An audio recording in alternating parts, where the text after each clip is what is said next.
Ngayong gabi, isang aplikante sa pagkasenador ang haharap sa matinding job interview. Ako si Luchi Cruz-Valdes at ang aplikante sa gabing ito ay si Elmer Francisco. Ipinanganak sa Las Piñas City noong April 19, 1978. Nagtapos ng Bachelor of Science major in Physics sa De La Salle University at Bachelor of Arts major in Consular Diplomatic Affairs sa DLSU College of St. Benil. Ang ni Francisco ang nagtatag ng Francisco Motor Corporation noong 1947 na kilala sa paggawa ng mga jeep. At nito lang 2017, binuo niya ang Elmer Francisco Industries na kalahok sa Jeepney Modernization Program ng gobyerno. Naging chairman din siya ng Media Relations and Communications Committee ng Cagayan de Oro Chamber of Commerce and Industry Foundation at consultant and special advisor ng Philippine Economic Zone Authority o PEZA. Magandang gabi sa iyo, Mr. Elmer Francisco. Magandang gabi rin, Luchi. Okay, sa unang bahagi ng ating programa, bubunot ka ng tanong sa aming fishbowl, babasahin ko, at may 1 minuto ka para sagutin. Okay. Okay, first question. Ano ang may tuturing mong bentahe mo kumpara sa ibang mga kandidato? Okay, siguro ang advantage na masasabi ko na meron ako is mahaba yung experience natin sa pagbibigay ng trabaho para sa mga Pilipino.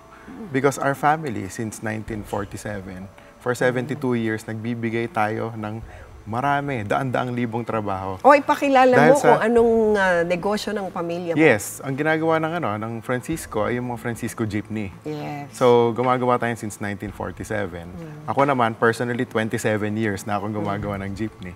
So, I was 14. I started, yes, making jeepneys with my father, actually, but he passed away already. So, yan. So, ang ginagawa natin is nagbibigay tayo ng sobrang daming trabaho para sa mga drivers, operators, pati mga manggagawa ng mga jeep. So, what we're doing is we're giving livelihood to them. We're not simply selling jeepneys. We're giving them livelihood or kabuhayan. But what makes you think that you can replicate this as a senator? Yes. Actually, ang problema, marami tayong mga kulang na batas. Number 1, kailangan natin ng national industrialization. We should be able to make our own engines. Ngayon kasi, yung ginagawa nating jeep, mahal. Yes. Mahirapang ma-afford ng mga ordinaryong mga operators dahil mahal kasi hostage tayo ng imported ba yung makina? Yes, imported. Oo. So hostage tayo ng foreign companies. Pagdating diyan, pag sinabi na ganito yung presyo, wala tayong magagawa. Unlike kung gagawa tayo ng sarili natin, we can make it cheaper. O auto industry na, bakit limited to jeepneys? Yes, diba? yes. That's a whole industry. Actually, we have the capabilities. Yes. We have the capabilities. The only problem is we lack enabling laws to make it happen. Like, for example, how can we make engines dito ngayon sa Pilipinas kung wala tayong steel industry? That's right. So, masarap pag-usapan yan mamaya, but in the meantime, your second question. Okay. All right. Second question. Kung palarin ka makapasok sa Senado, anong committee ang nais mong mapabilang ka? Para sa akin, public services. Kasi dyan yung natin dyan bumabagsak yung tinatawag nating transport sector. Pati yung yung para sa mga natin, yung mga mananakay natin. Importante yung it's good, yung PUV modernization program, it's good. Yes. Mali lang yung pag-i-implement actually, then merong mga konting mali sa batas. So, like for example, yun nga, sabi ko kailangan natin ng industrialization, but aside from that, kulang tayo sa mga batas pag-i-incentivize ng paggamit ng mga electric vehicles dito sa atin. We should incentivize that. Kasi yan, sa diesel engines, hindi na siguro tayo makakahabol sa mga foreign counterparts natin. But with electric, it's in its infancy.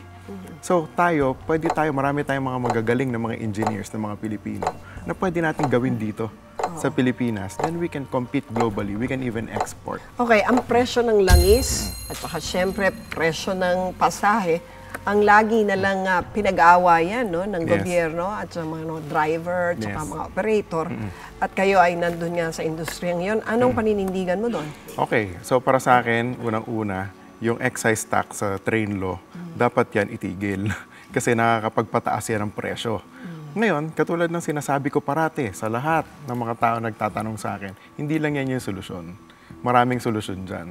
Like yung sa PUV Modernization Program, when you change your unit with a new one, mas matipid yan sa krudo.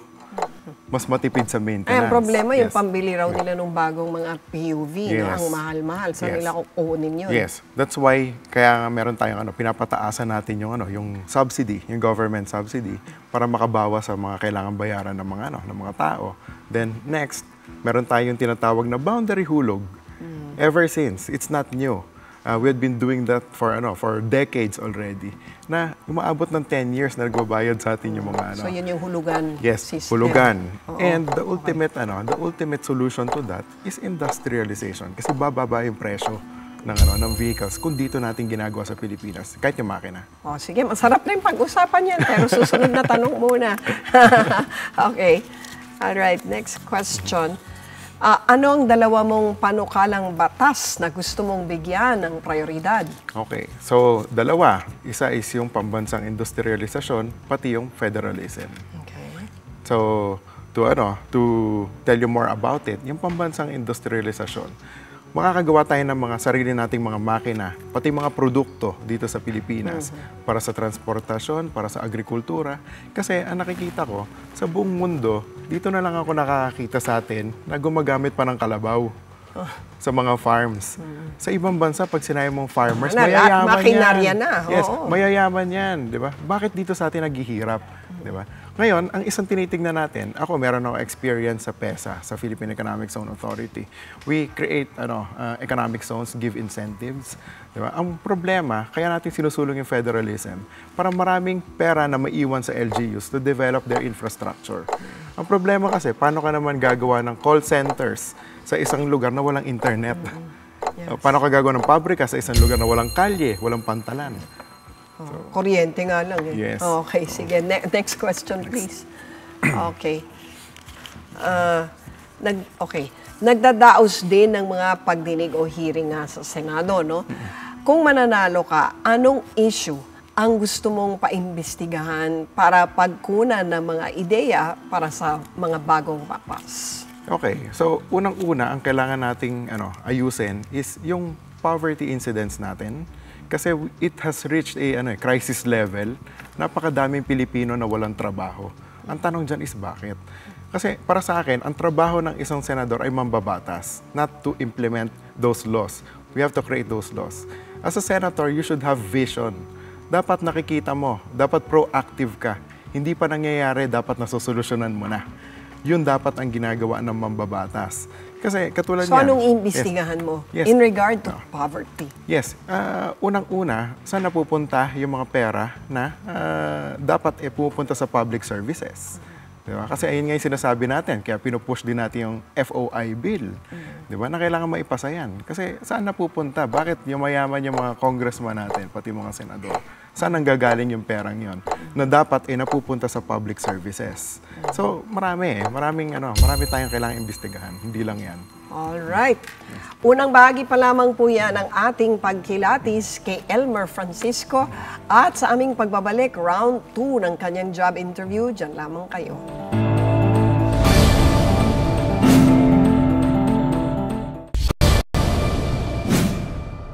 Nagbabalik po ang aplikante sa Senado. Kasama pa rin po natin si Mr. Elmer Francisco. Sa round 2 ng usapan, syempre mga issue na sinimulan mo ng talakayin. No? Yes. Unahin na natin yung public transport. Kasi nga ikaw ay nagmamay-ari yung pamilya mo ng Francisco Motors. At alam din natin na sa ilalim ng Jeepney Modernization Program, yung kumpanya ninyo ay gagawa ng 1,000 units ng modern jeepneys in 5 years. Wala bang nakikitang conflict of interest dito? Unang-una, ginagawa na namin yan for 72 years. Bakit ako tumatakbo? Actually, ang nag-convince sa akin ay yung mga transport groups na para magkaroon sila ng boses sa Senado.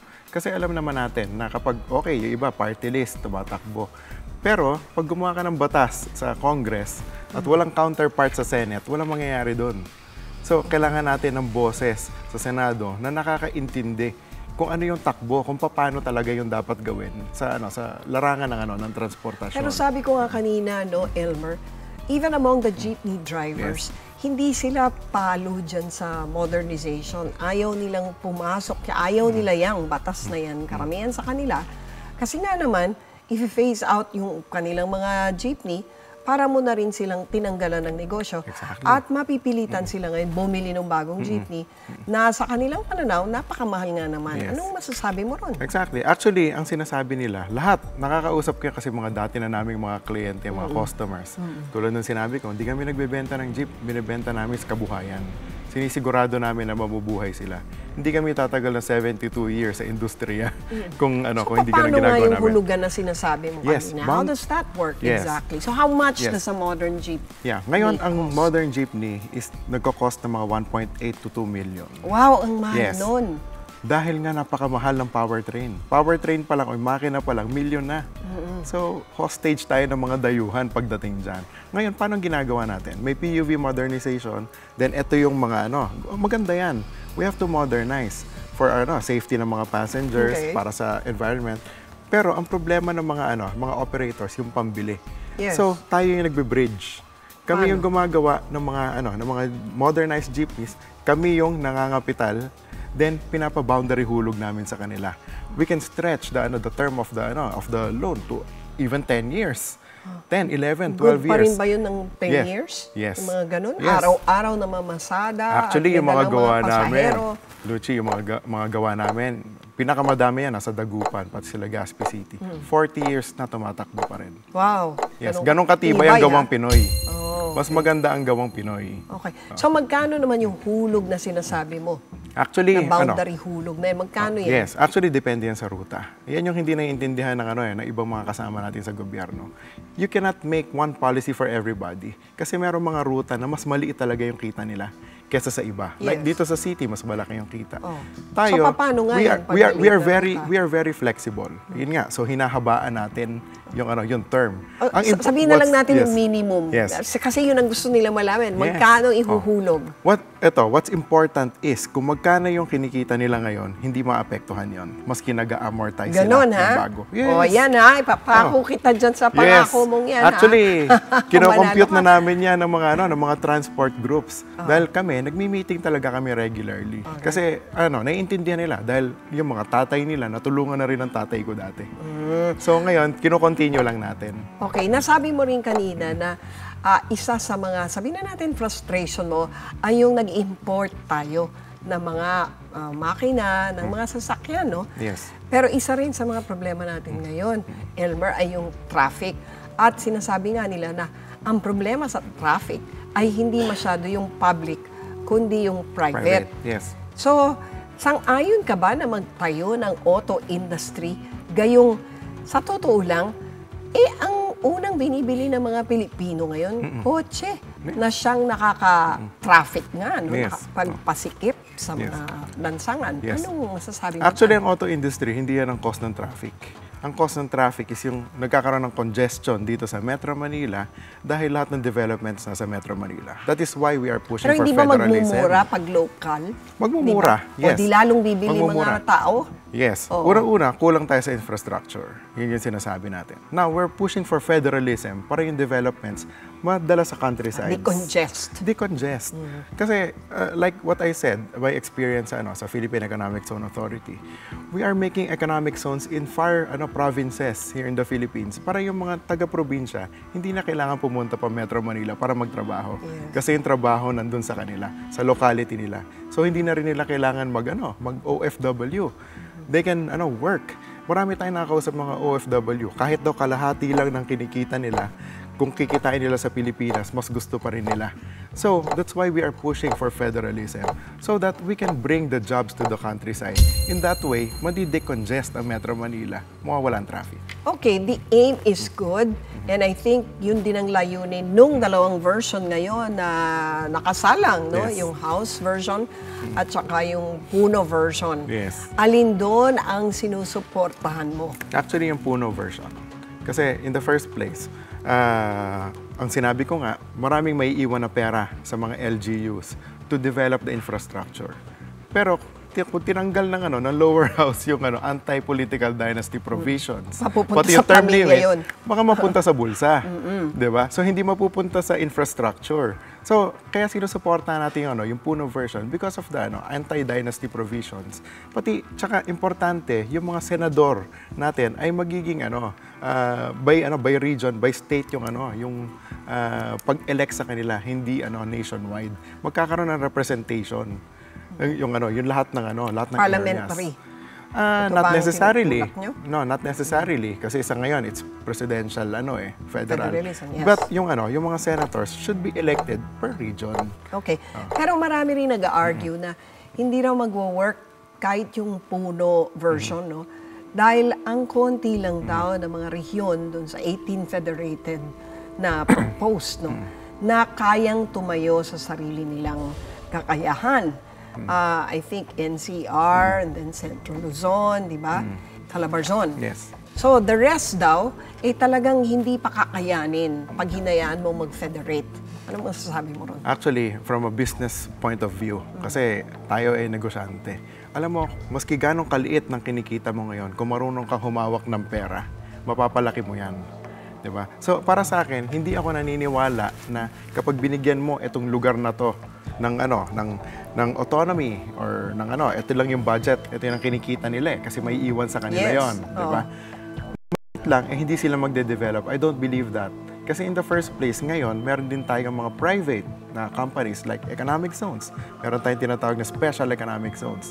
Private corporations develop, help the LGUs. Ayun yung tinatawag ng mga PPP. Diba? But in the, sabihin na natin, interim, no? Na nagde-develop pa sila ng sarili nilang mga negosyo dun sa kanilang mga lugar. Siyempre, magpupuntahan yung mga negosyo dun sa mga, sigurado na silang meron ng infrastructure.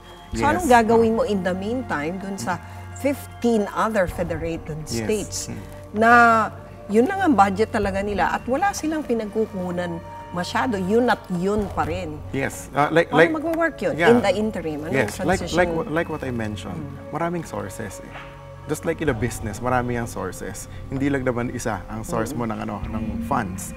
Ang pinaka-importante is to develop the infrastructure.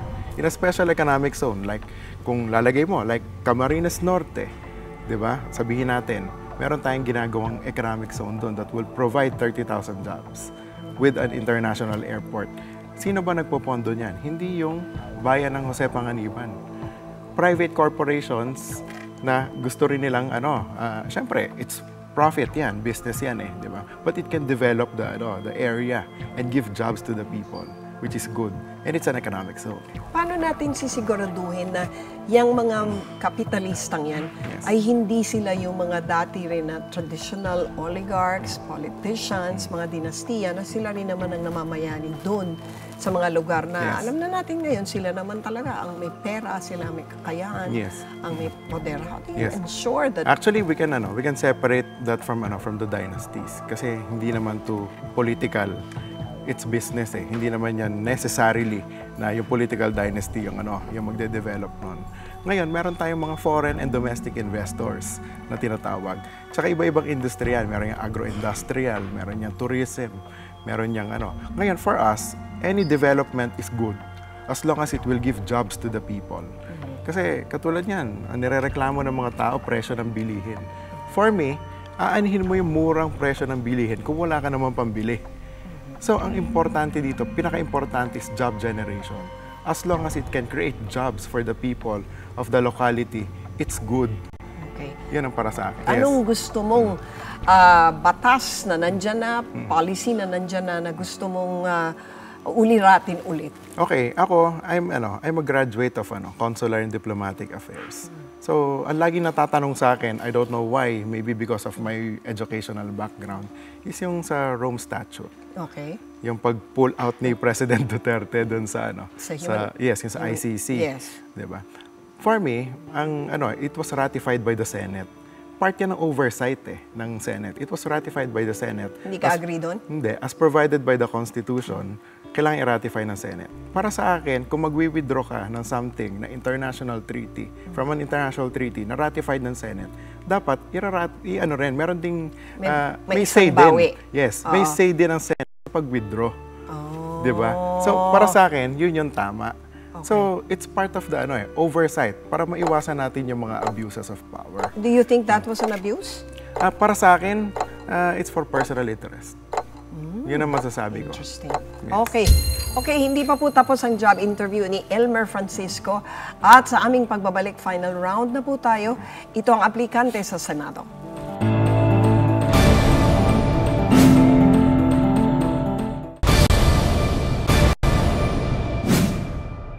Nagbabalik po ang aplikante sa Senado at kasama pa rin po natin si Elmer Francisco. At sa huling bahagi ng aming tanungan, Elmer, you have 2 minutes to answer 10 questions. So dapat maiksi ang mga sagot. Okay, unang tanong. Kung isa kang sasakyan, anong sasakyan ka? Jeepney. At bakit? Jeepney, kasi ayan ang simbolo ng Pilipino. Okay. Ano sa tingin mo ang best qualification ng isang senador? Siguro, kailangan may prinsipyo. Ayun yung number 1. Alright. Pinaka-corrupt na government agency sa pananaw mo? Customs. Kung may babaguhin ka sa sarili mo, ano yun? Siguro, I should be more of a listener than a doer. Okay. Kala ko than a talker. Okay. Worst president of the Philippines? Siguro si Noynoy. Ano ang pinakamagandang programang nagawa ng Duterte administration? Build, build, build. Pabor ka ba sa same-sex marriage? Same-sex union, yes. Pabor ka bang ibaba sa 12 anyos ang minimum age of criminal liability? Hindi, of course not. 1 to 10 scale, 10 being the highest, gradong ibibigay mo sa Pangulo? 8. Alright. Complete the sentence. Ang Pilipinas ay... Masaya. More fun, ha? Alright. Maraming salamat sa iyo, Elmer Thank you, Francisco. Hindi po biro ang trabahong kanilang ina-applyan dahil sa kanilang kamay nakasalalay ang kapakanan ng bayan. Samahan niyo po akong kilalanin ang bawat aplikante sa Senado dahil bilang Pilipino, tungkulin nating alamin ang karapat-dapat iboto. Ako si Luchi Cruz-Valdes. Magandang gabi sa inyong lahat.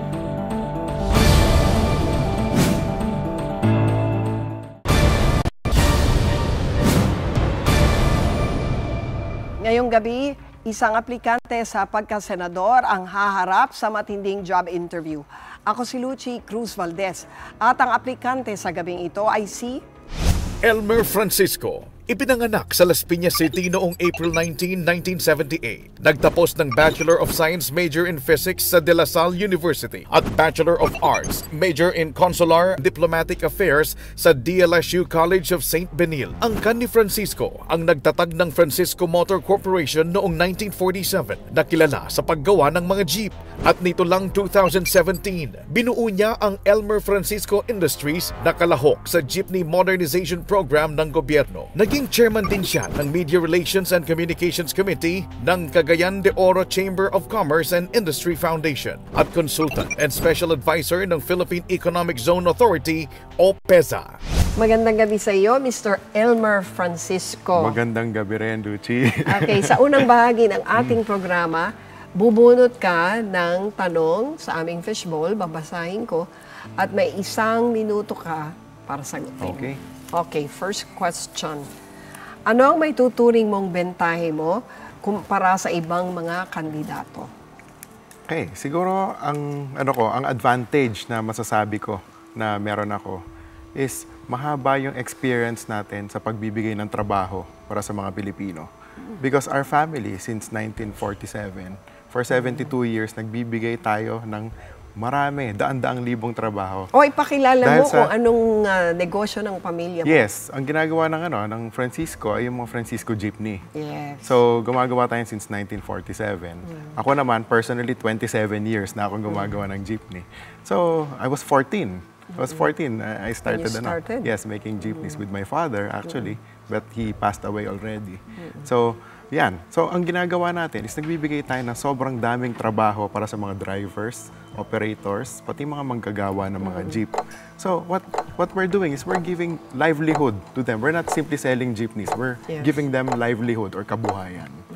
But what makes you think that you can replicate. Mahirapang ma-afford ng mga ordinaryong mga operators dahil mahal kasi hostage tayo ng Imported ba yung makina? Yes, ganun? imported. Oo. So hostage tayo ng foreign companies. Pagdating diyan, pag sinabi na ganito yung presyo, wala tayong magagawa. Unlike kung gagawa tayo ng sarili natin, we can make it cheaper. Auto industry na, bakit limited to jeepneys? Yes, diba?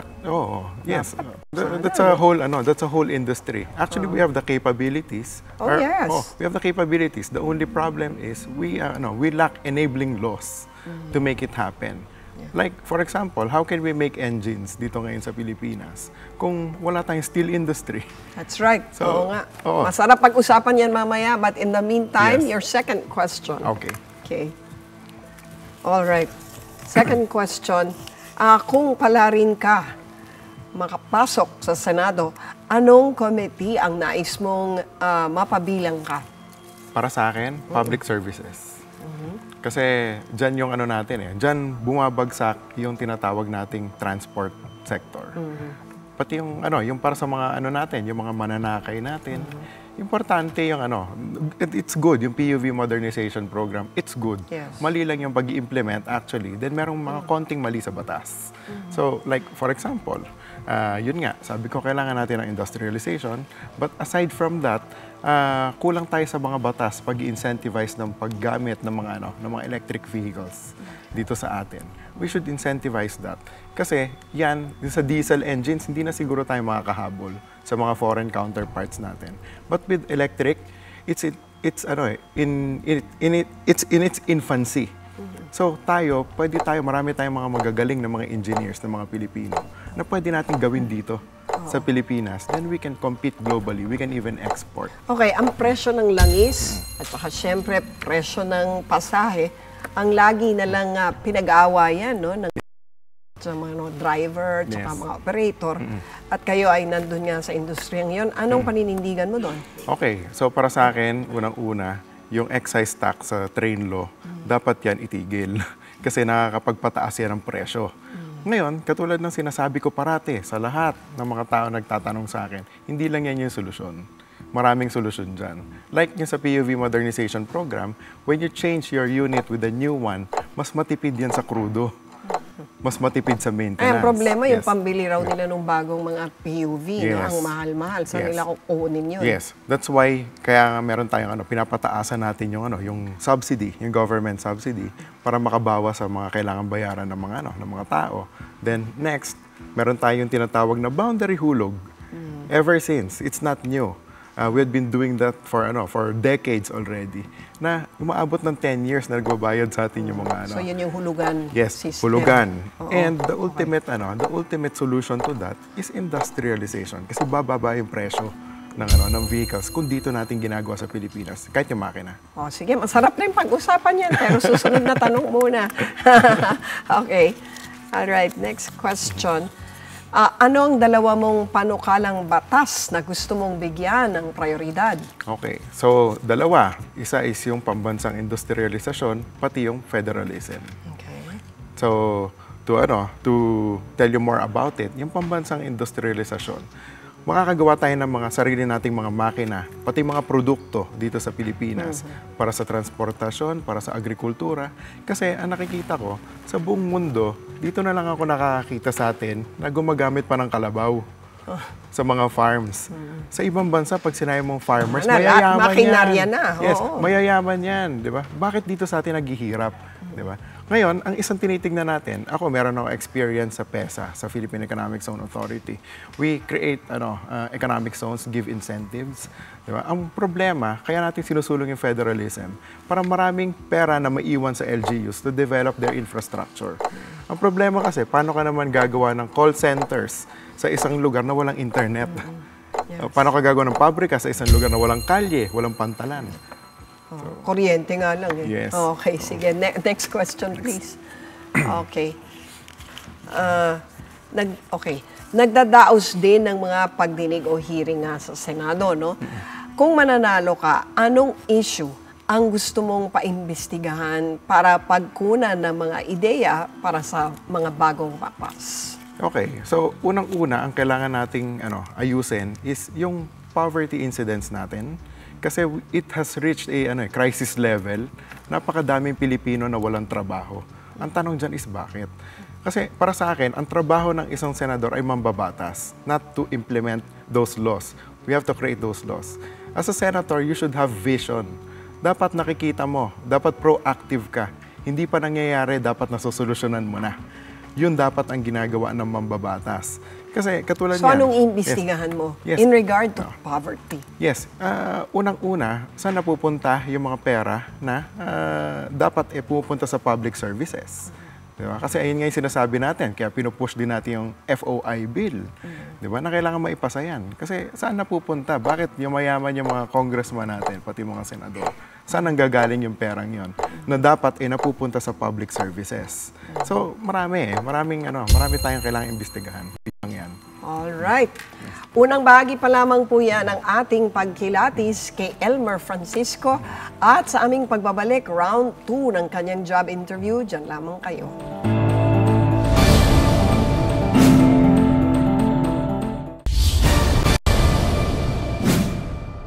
Nagbabalik po ang aplikante